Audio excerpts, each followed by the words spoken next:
Magpainit tayo ng kawali. Then, maglagay na tayo ng mantika. Konting mantika lang. At igigisa na natin yung ating aromatics. At sasangkutsayin natin yung ating manok. Ulam na.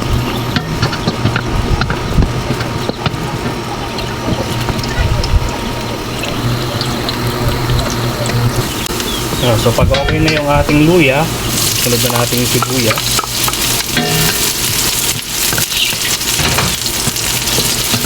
Hindi tayo naglagay ng bawang kasi meron tayong toasted garlic, no? So goods na yun.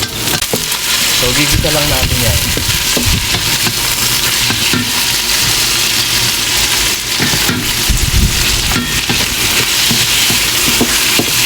Gigisa natin yan hanggang maging maluto.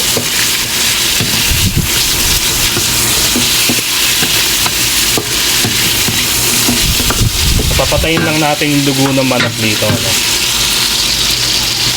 So yan, yun, nawawala na yung dugo ng ating manok, no? So okay naman yan.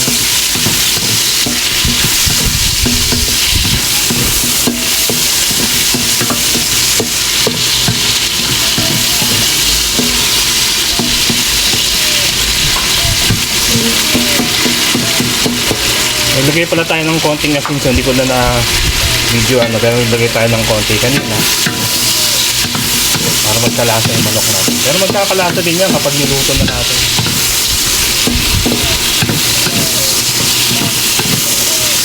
Then tubig.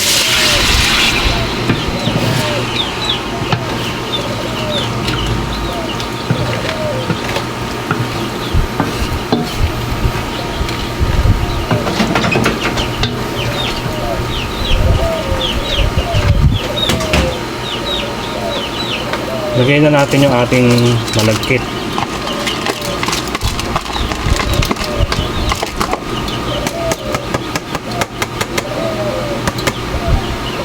Usually sinasangkot siya pa yung bigas o yung malagkit, pero depende na yun sa inyo. Pwede namang hindi na. Sa inugasan natin, okay na yun. So, yun ang version natin na aros na.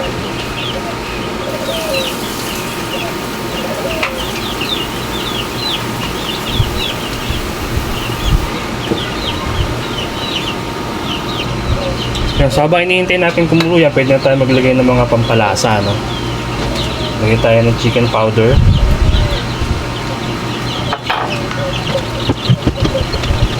Lagyan na natin ng paminta. Dahil naglagay tayo ng asin kanina, konting asin lang. So ayan, kumukulo na yung ating arroz caldo. Ayan na natin kumulo, pero haluin natin para hindi dumikit yung bigas sa ilalim. Mabilis na lang magluto ng arroz caldo.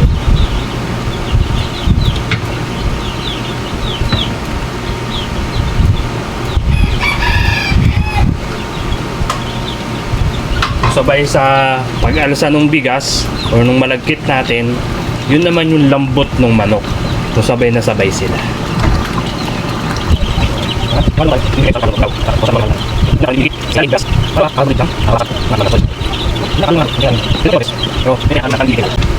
Yun, so medyo lumalapot na yung ating arroz caldo, pero hindi pa ganun kabuka yung mga bigas natin, no? So magdagdag tayo ng tubig para mas madali siyang bumuka at hindi siya masunog. Siyempre hindi rin siya ganun sobrang lapot, diba? Konti lang.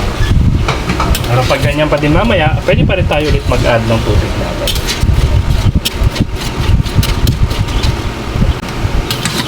Ayan, so paluto na o luto na yung ating lugaw arroz caldo, no? Chicken lugaw arroz caldo. Ayan, naluto na yan. O, diba? So habang lalamig ng konti yan, dun pa yan mas lalapot. So pwede na tayo dyan. So dahil luto na yan, maglalagay na tayo ng ating toasted garlic. Ito natin para mas masarap. Mas marami, mas masarap na. At natin nilagay na yung toasted garlic. Siyempre, para kakain ka naman. Pangbahay naman to eh. Masarap yan, oh. Diba? Ang daming toasted garlic.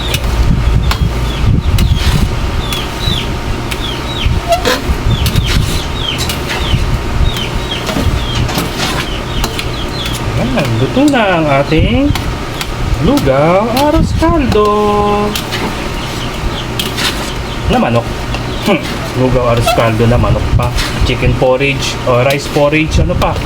Ano ba mga tawag dito? Kaya ito nga, para malaman natin, no? So basically sa Tagalog or Filipino, this is lugaw.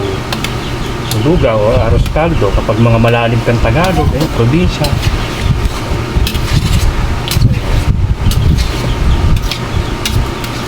Luto na. Patayin na natin. Dahil habang lumalamig yan, mas lalapot pa yan.